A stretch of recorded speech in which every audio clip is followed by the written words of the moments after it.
Buli mulembe gukyuka n'enzimba nayo ekyuka. Kato Akura Construction Services Limited twakuguka nnyo mu kuzimba okwa buli kika okutuukagana n'omulembe. Tuzimba biodigester septic tank tezijjula ate ng'okuzimbibwa etwala ekifo kitono ddala ab'amaka, amasomero, amasinzizo, hotels n'ebifo ebirala. Mwetaaga kabuyonjo ekika kino mutambule n'omulembe. Tukola general construction okuba plan eza buli kika, okukola finishing, electrical installation, plumbing, okusiba tiles ne painting. Kw'ossa n'okusima enzizi eza buli kika. Tusangibwa Nateete ku Prime Village Mall level 2 room D7. Esimu noti 757 noti 54 noti noti oba noti 772 noti 9 221. Kato Akura Construction Services Limited. Zimba Uganda. There was no more tourism. Tobacco is the one which was limping on. Chibanda was the foreign currency with the minimum recovery. The minimum recovery included, apart from stabilization, included bringing back. Now, but before I proceed, I should tell you that put in tins coming from New Zealand. Can you imagine? In Ntungamo, I don't know whether you know where Ntungamo is. In 1959, there were only about 4 sub-counties out of the 55 sub-counties. There was Ndeja and Bwongera and a bit of Cheizova, where there was some coffee being produced. And then around 1958, they started introducing some tea in Kyamhunga.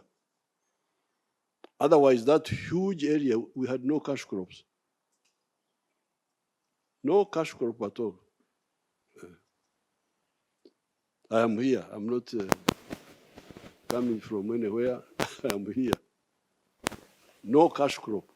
We had bananas, we had cows, but no cash crop for the majority of the area. And there was a census in 1959, so I don't know what they captured. You can tell me what they captured if they could show. So therefore,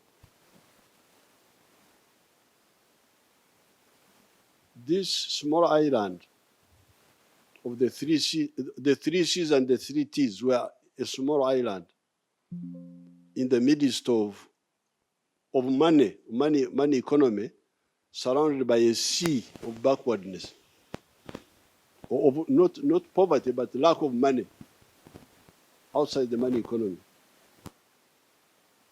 So therefore, our strategy was first to recover. We were cautious about all this because we knew them like our hands here.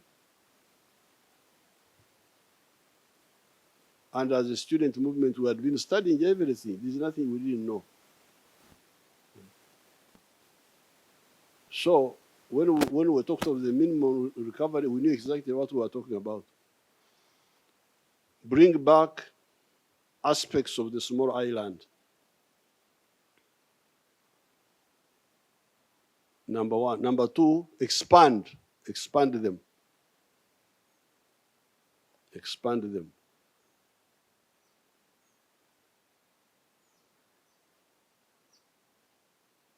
That's how, for instance, we didn't bring back the 23 million kilograms of tea, which was the highest in 1970, and yet it had shrunk to 3 million kilograms. By now, before the problem of the prices came in, we were at 60 million kilograms. There is some issue about quality and so on, which the people can talk about, but definitely there was expansion of the tea. So, bring back, expand. But number 3, diversify. Diversify. Committee in Parliament, and we appreciate your approval as leaders in Parliament as a SEC. I want to agree with you and appreciate the points you've given us, in especially how you've developed the argument that we must be outward, inward looking in terms of the global demands and the enterprises, and you elaborately told us how to do this. It has been the concern of colleagues that what will happen indeed if we are unable to selectively, deliberately determine the quality of these products. And that has been the cry why we are saying the Coffee Development Authority has helped us to generate the quality. So, but you concluded it well when you said we must have maybe a certain kind of organization that can look at these selective enterprises, which we can call the Strategic Enterprise Authority of sorts, that looks at the demand globally and regionally and be able to generate these according to standards. I agree with you that far. Indeed, saying that if we take these authorities into the mainstream ministries, we shall miss out, and you've elaborately addressed that concern, that you can put standards. I agree with you. And that was the position of the committee. The concerns we had, you have addressed them. And it had neutralized, and I'm going to present those areas that you have already worked on. We had questions, Your Excellency, on the efficiency and effectiveness, on maintaining the scale of the production of these crops, and also its standard at international level. But Your Excellency, there are issues that we were raised there, and I wanted your guidance to also help in guiding my committee. One, it was unfortunate that we were not given this kind of insight that you gave us as a committee. We were asking questions that we were not really responded to in a satisfying way. That's one of the issues that brought contention. Now, on the quality control and assurance, Your Excellency, we were informed that at the international level, for instance, a coffee to be accredited to the international market, it should have a regulatory body that is independent. I need some clarity on that, because they were saying out of this, if you see the experience of Kenya on the uprising global trend. Like, for instance, we normally go for benchmarkings. The world is moving towards us avocado production as an alternative crop to replace olive oil, because the climatical change has really reduced the production of olive oil tremendously, whereby the world is moving toward us avocado. Tanzania is moving ahead of us. Recently, I was with the chairperson of the Committee on Agriculture in Tanzania. We were sharing a lot. The Europeans, investors, have learned about this trend, and they're flogging in Africa to buy land, and they are producing this as avocado.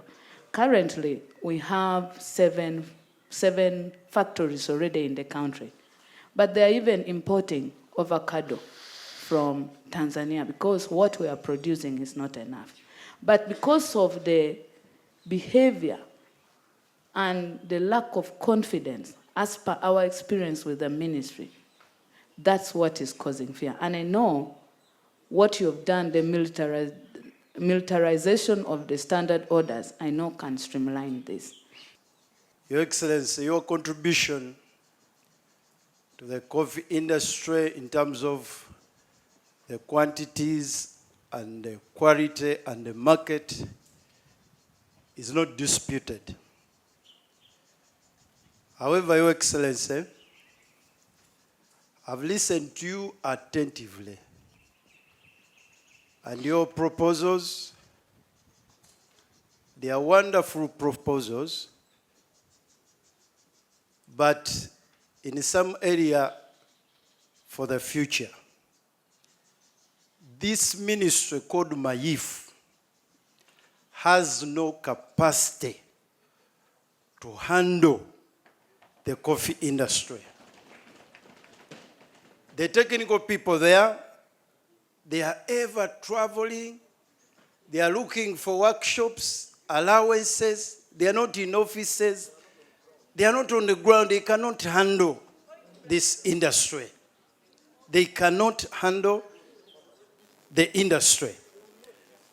Your Excellency, the coffee industry is a business industry. It must find an organized ministry who can handle their issues, knowing that it is business.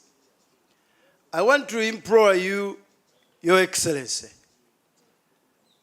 the concept of the ministry handling is not a bad concept, but let us first build the capacity of that ministry, get it organized so that we can hand over, so that this coffee industry which you have built, I am not among them. I've said I come from a coffee background. I clearly know your contribution. But should we hand it over to MAYIF in that state, the industry is going to collapse. And the 12.5 million Ugandans who earn their livelihood from coffee, they are going to be affected.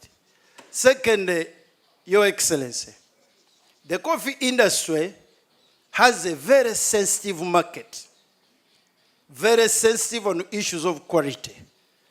And the quality industry is based on accreditation and certification. When they are certifying or accrediting, they base on a system which is already built.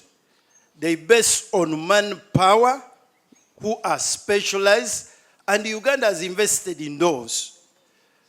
But what we have now, the moment we simply transfer the roles of UCDA to MAYIF, we are going to lose some of these accreditations and certifications that will heavily affect our market, and it will heavily affect our incomes from coffee.